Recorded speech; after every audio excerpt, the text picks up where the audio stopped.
So in the last series of videos, we introduced Newton's laws of motion and forces. And now we're going to be taking a look at how to apply those in particular situations. The first class of situations I want to take a look at are what are called equilibrium situations.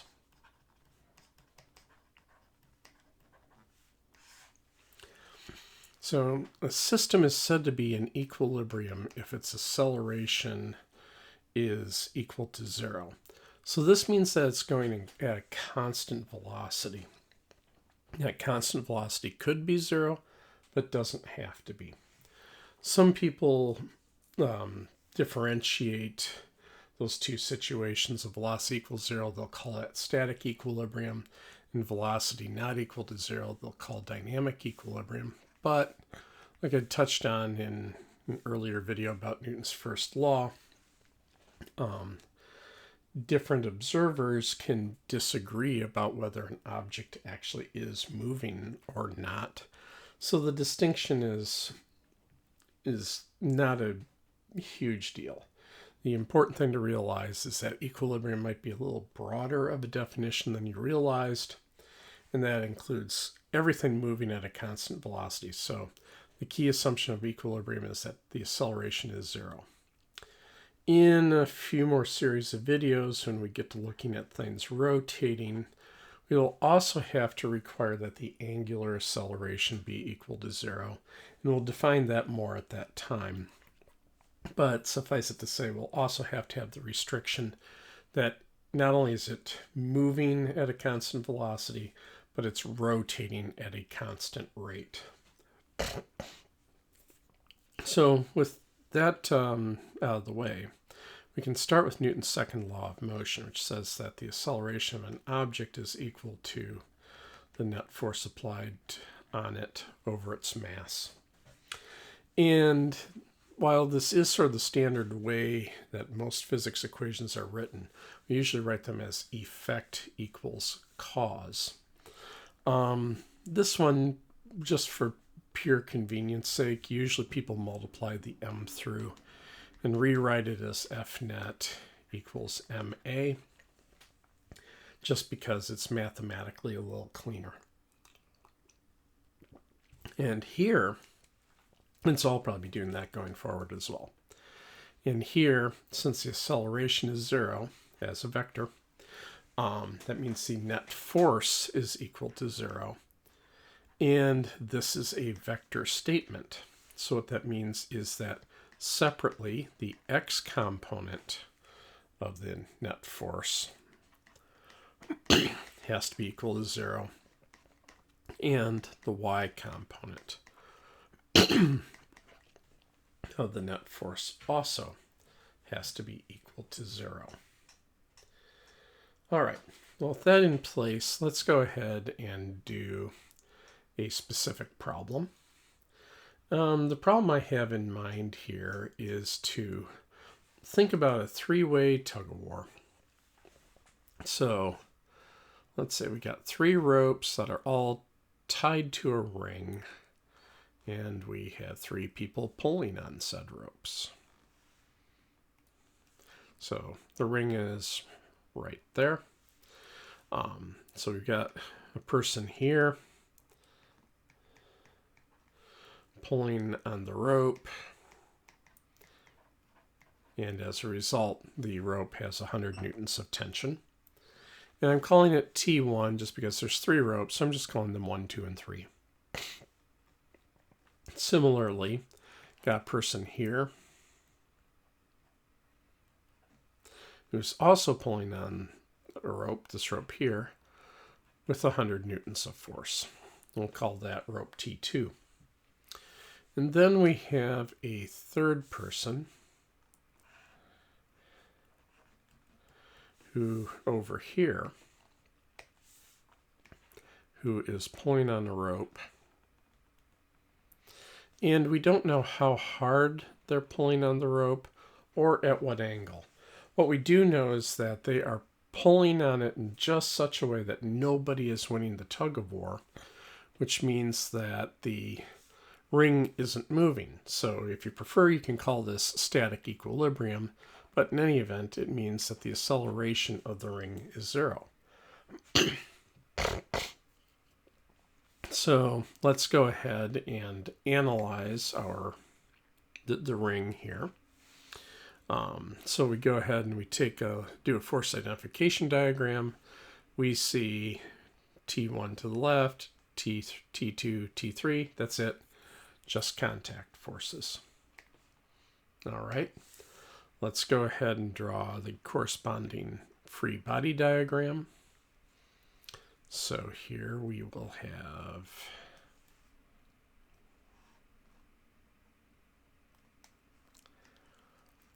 T1 acting left, T2 acting up, and again T3 acting down and to the right.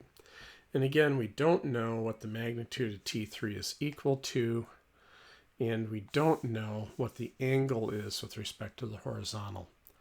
Now, whenever you are looking at a Newton's second law situation, you are free to choose the coordinate system. In this case here, the up, down, right, left choice makes the most sense. And this is just because it minimizes taking components. T1 lies purely along X, T2 lies purely along Y. It makes the component taking easier. So then that just leaves us with taking components for the third force, T3. So we'll call this piece here T3X, that piece there T3Y. All right, so with all that in place, so we can start by saying F net equals MA. Since we're in equilibrium, that means the net force is 0. Now there are 3 forces pulling on my object. So just writing this as a vector sum, this is T1 plus T2 plus T3 equals 0. Now from here, we can start to break this apart by looking at this in the land of X and the land of Y. So, and again, these will give us separate bits of information. So in the land of X, we can say that this will be equal to the sum of the X components of the forces, so T1X plus T2X plus T3X equals 0. Now let's go ahead and express that more carefully for this particular situation. T1 points purely to the left, so the X component T1 will be the entire magnitude of T1, but since it's pointing to the left, I'll have to put a minus sign in front to take care of the direction. So I write minus T1. T2 points purely in the Y direction. It has no piece in X, so the X component of T2 is just 0.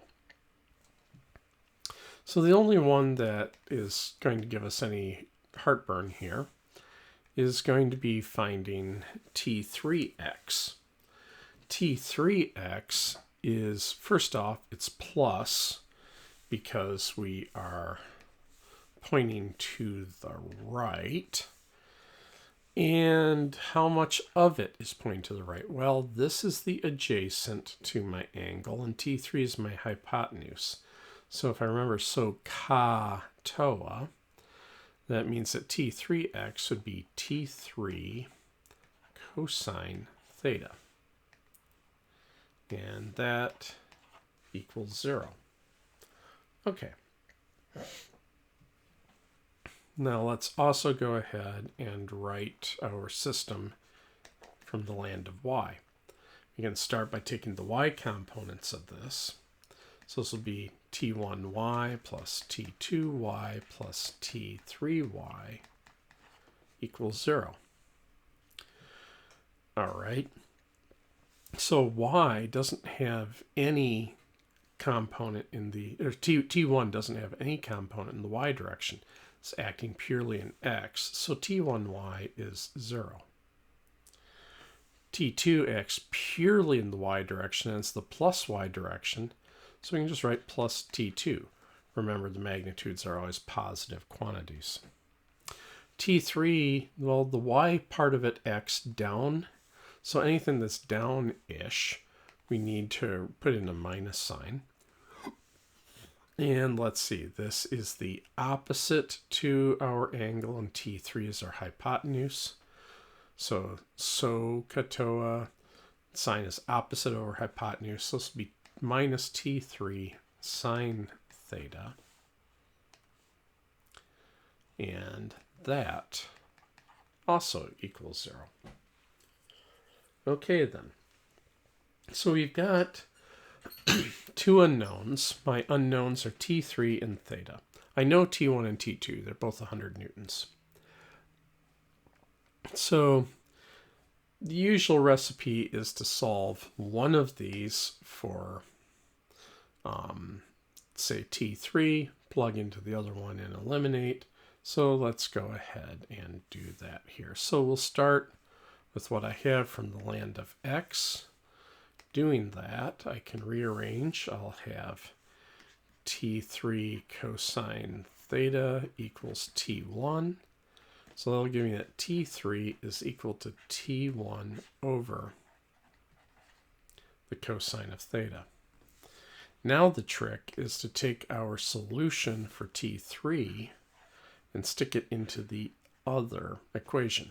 That'll make T3 go away, and we'll just be left with something with a theta in it. So we'll go ahead and make that substitution.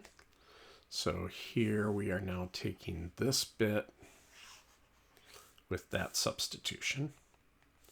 So this will be 0 plus T2 minus, well, T3 is T1 over cosine theta times the sine of theta equals 0. Okay, so sine over cosine is tangent, so we can do that. And we're trying to solve for theta. So we can rewrite as T1 tan theta equals T2. Tangent of theta equals T2 over T1. All right. Now we need to get theta all by itself. So the trick here is we need to take the arctangent of both sides. So the symbol for arctangent is written like tan to the negative 1, but this isn't like 1 over or anything like this. This is the inverse function. You put in a number, it spits out the angle for which the tangent would give you that number. And of course, you got to do the same thing on both sides. Well, the arctangent of the tangent is just the angle. So we get that the angle will be the arctangent of T2 over T1. Okay. So that gives us the arctangent of 100 newtons over 100 newtons. And it's a good thing that the newtons cancel. This is because with any kind of a trig function, the argument better not have any units, because it doesn't make sense to talk about something like the arctangent of newtons. So this will be the arctangent of 100 over 100, which is the arctangent of 1. Putting that in your calculator, you'll get that it's 45 degrees. Okay, so now that we got that, we can go back to what we found here. Let me just star that. And we can take this solution for T3. Now that we've got the angle, we know T1, we can find T3. So just copying it down over here, we have T3 equals T1 over the cosine of theta equals 100 newtons over the cosine of 45 degrees is 141 newtons, which is more than 100, so that makes sense. And it's less than 200, which makes sense too, because 200 would be what you'd have to do if the two ropes were parallel to each other, T1 and T2. Here, though, because these people are pulling somewhat helping each other, but also somewhat at cross purposes, this person doesn't have to pull as much as 200 because they're partially working against each other. Okay. So that's one example. And this is probably about as tricky as it gets when you're having to pull out an angle. You'll have to, it's pretty much unavoidable that you'll have to use some inverse trig relations there. But let's go take a look at another situation. And this one, we won't have to do that. So remember a few videos ago, you were taking a ride up a repurposed landfill that got turned into a ski resort. Let's say that this particular ski hill has a pretty sporty angle of 37 degrees, and I only choose that just because it's the interior angle of a 3, 4, 5 right triangle, which makes it relatively straightforward to remember what the sine, cosine, and tangent are. So after your journey up the cable lift in the previous video, now you're skiing down.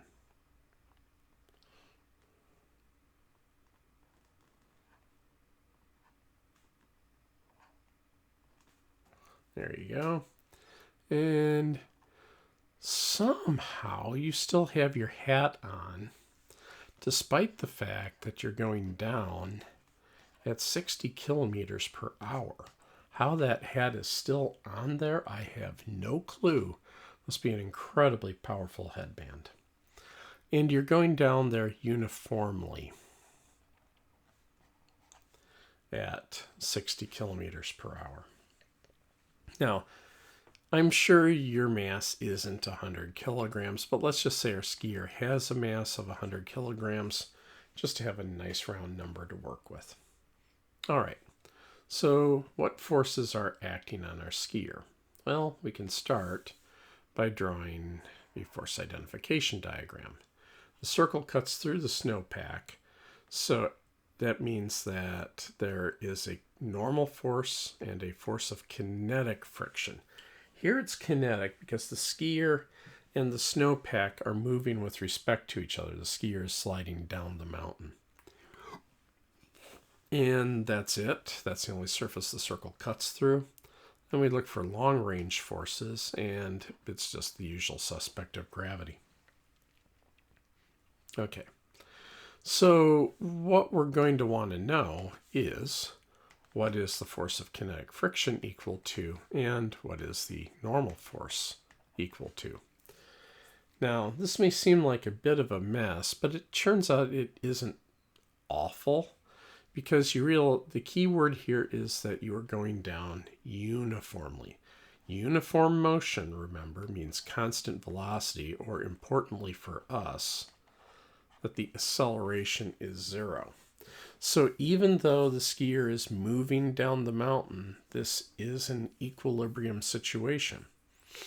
If you prefer, you can call it dynamic equilibrium, but again, that's just a matter of taste. All right.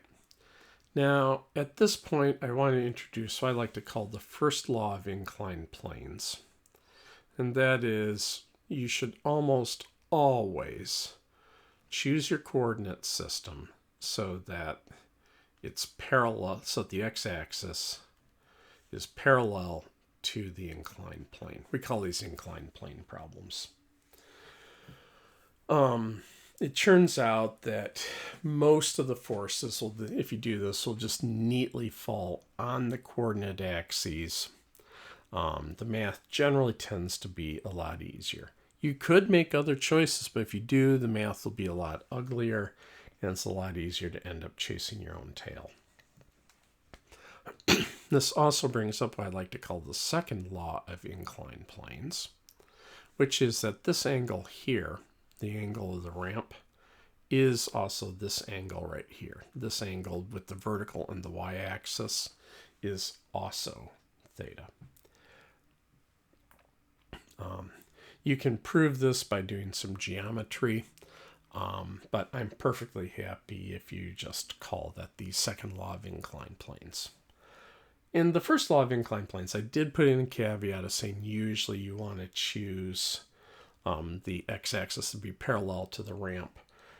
I have only ever encountered one problem in my career where you did not want to make that choice.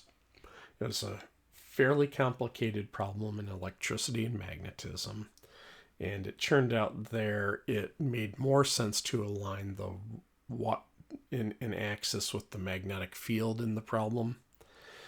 But that's literally out of lots and lots of these problems I've looked at, that's literally the only time I have ever seen a problem where it didn't make sense to tilt the coordinate system. So for our purposes, your first instinct should be to tilt the coordinate system to match the ramp. Okay, well, let's go ahead and draw a free body diagram. So again, here we look and we see, oh, we've got the normal force, and that will be perpendicular to the surface. So it'll be along this y-axis here. And friction is parallel to the surface, and since the skier is going down the hill, friction always opposes the motion. That means friction will be up the hill. And the only other force we have left is the force of gravity, which that always acts straight down. All right, let's draw our coordinate system back in. Oops. Let's do a better job of drawing our, doggone it. Let's try again to draw our coordinate system back in. There we go. So we're going to make this the plus y direction. Doggone it.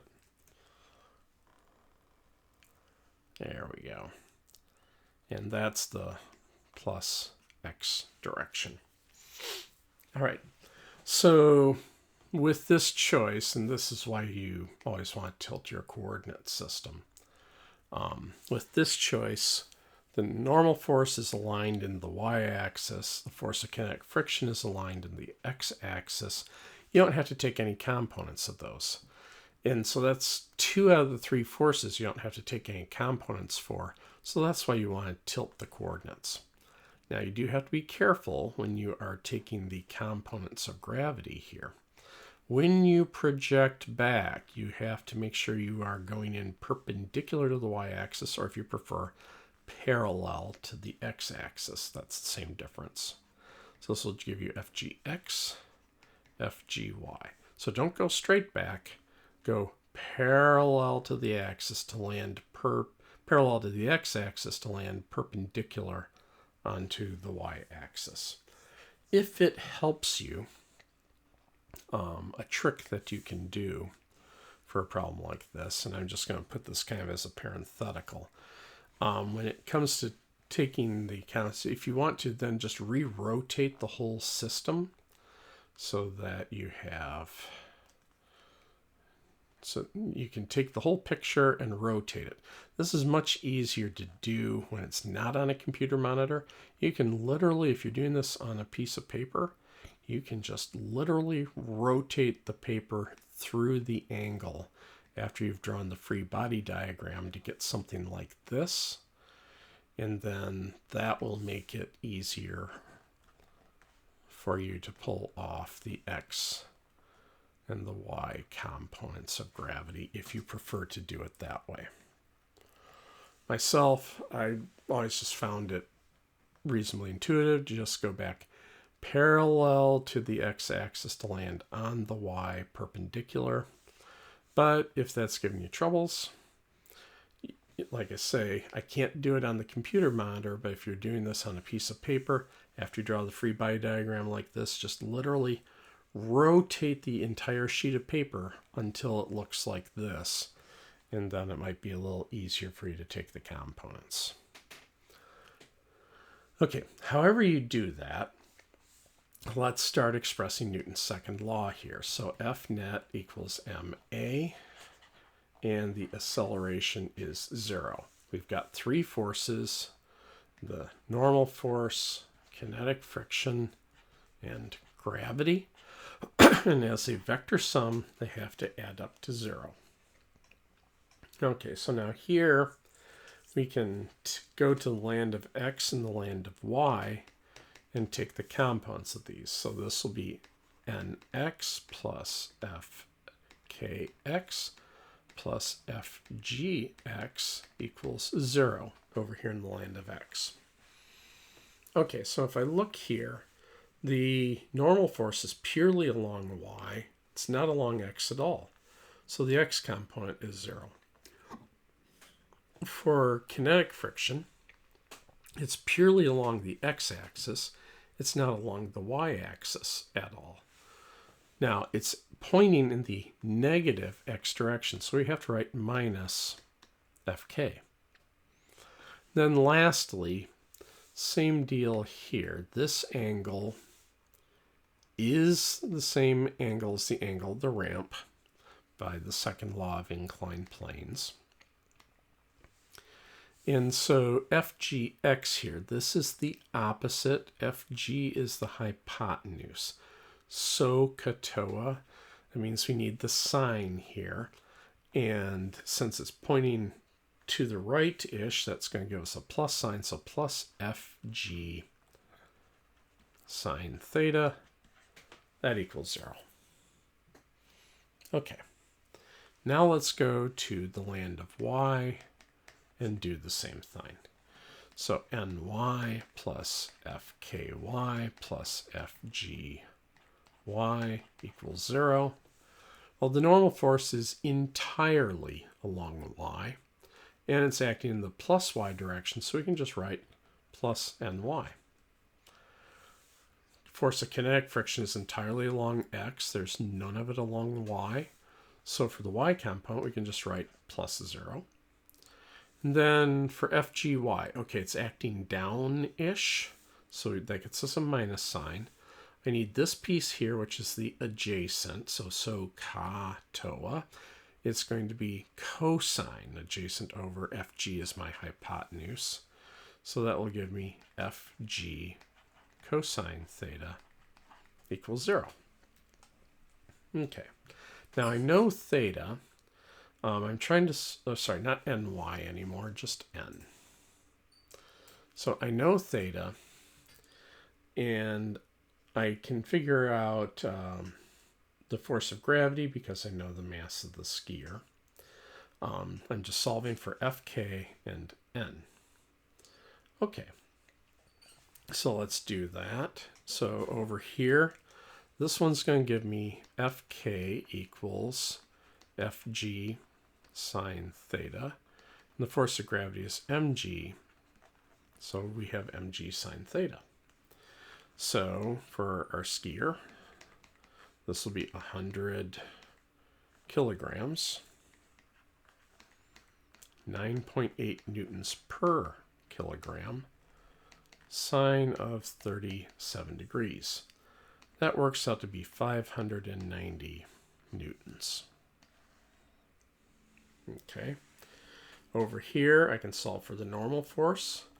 The normal force will equal Fg cosine theta. So that's mg cosine theta.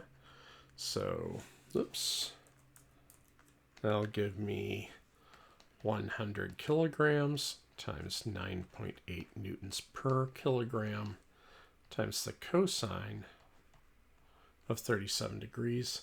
That works out to be 783 newtons. Now, both of these numbers are less than 980 newtons, which is the force of gravity on our skier. They're both bigger than 0, so this seems reasonable. Again, this is kind of like our tug-of-war situation where the other two ropes both had forces less than, where the sum of the two was less than the other one, was more than the other one. So that all works out and makes sense. Okay, in the next video, we will take a look at what happens when the acceleration is non-zero, what we call a dynamic situation. So catch you in the next video.